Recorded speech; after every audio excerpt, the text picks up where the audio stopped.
तो hello friends, welcome back again. आज हम शुरू करेंगे और एक छोटा सा टॉपिक। ये बहुत ही छोटा सा टॉपिक है। मैं शायद 5 मिनट या 7 मिनट से आपका लूँगा और ज़्यादा टाइम आपका बर्बाद नहीं करूँगा। लेकिन और एक चीज़ मैं बता देता हूँ, इस वीडियो के डिस्क्रिप्शन में मैं बहुत सारी इंपॉर्टेंट चीज़ भी रखा हूँ। अगर हो सके तो उसको भी विजिट करिए, बहुत सारी इंपॉर्टेंट चीज़ आपको पता चल जाएगा। और हमारा सभी का टारगेट है, अब मैं यहाँ पे आप लोगों को बता देता हूँ थोड़ा सा। हमारा सभी का टारगेट है OBS। तो आज का जो लेसन है ये एलिमेंट्री नंबर थ्योरी का बेसिस रिप्रेजेंटेशन थ्योरम है। और इसका अगर पीडीएफ आपको चाहिए तो मैं भी लिंक में उसका पीडीएफ भी दे दूंगा, आप वहाँ पे रिप्रेजेंट डाउनलोड कर सकते हैं।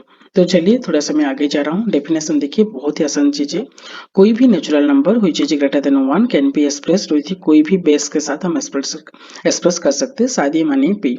तो दैट इज हम कोई भी नंबर को इसी हिसाब से लिख सकते हैं, मतलब Q N P to the power N R N P to the power N -1। और ये कैसे आया, ये एक्सप्रेशन मैं आपको नेक्स्ट स्लाइड में रखा हूँ, आपको मैं बता दूंगा।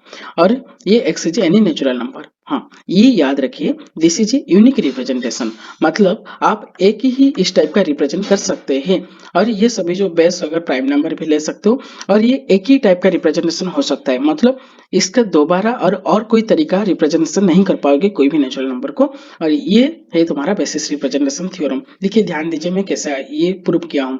सपोज कोई भी नंबर ले जाओ x, तो देखिए इसका प्रूव मैंने कैसे किया हूँ। कोई भी नंबर सपोज x ले जाओ, हम x को ऐसे रिप्रेजेंट कर सकते हैं, और ये सिंपली डिवीजन एल्गोरिदम है और कुछ नहीं। मतलब मैं x को सपोज p से डिवाइड कर रहा हूँ, एंड शायद ये मानिए क्वेश्चन मेरा q1 है एंड रिमाइंडर मेरा r1 है। ओके, रिमाइंडर मेरा r1 है। लेकिन अगर ये एक कंडीशन माने, ये इतने सारे जो मैं एक्सप्रेशन लिख रहा हूँ, एक कौन सी कंडीशन से हिसाब से मैं लिख रहा हूँ। अगर मेरा 0 से बड़ा हो गया रिमाइंडर लेकिन p से छोटा है, ध्यान दीजिए, 0 से बड़ा हो गया लेकिन p से छोटा है, और एक कंडीशन जो q1 आ गया ना, सपोज q1 मेरा बड़ा हो जाता है p से, मैं जहां से डिवाइड कर रहा हूं वहां से अगर बड़ा हो जाता है, तो मैं q1 को ऐसे भी रिप्रेजेंट कर सकता हूं, that is q1 equals to p q2 plus r2। और मानिए यहाँ पे Q2 greater than equals to P लिखा गया है और P हो जा रहा है, तो हम Q2 को ऐसे रिप्रेजेंट कर सकते हैं।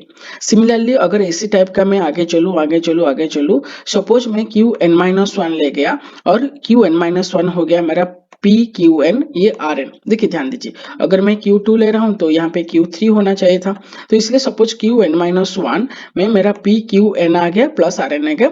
लेकिन यहाँ पे क्या हो गया, P ग्रेटर देन हो गया Qn से। ध्यान दीजिए मैं क्या कह रहा हूँ, जितने तक मेरा ग्रेटर देन नहीं हो रहा था, मैं उतने तक चल रहा था ऑपरेशन करके, डिवीजन एल्गोरिथम यूज कर रहा था।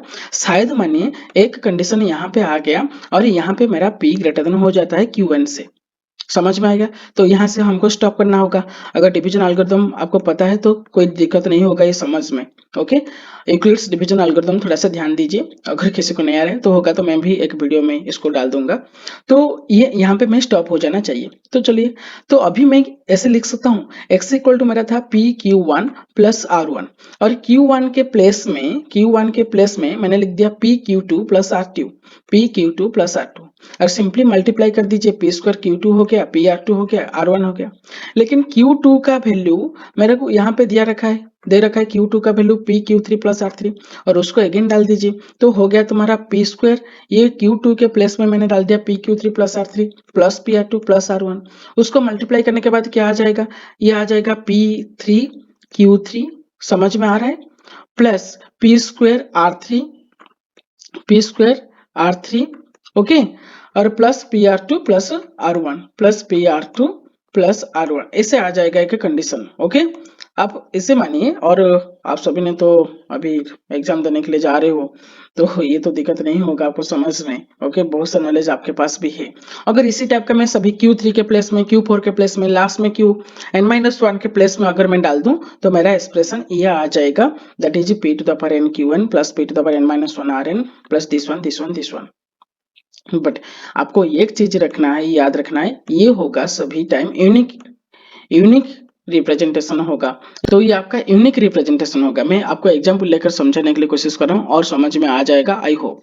सपोज देखिए, मेरे को दिया गया है n equal to 10 and x equal to 3 1 2 4। Simply हमको क्या करना है, उसको थोड़ा सा एक्सपेंशन फॉर्म में हम ऐसे लिख सकते हैं, 3 multiplied out 10 to the power 3।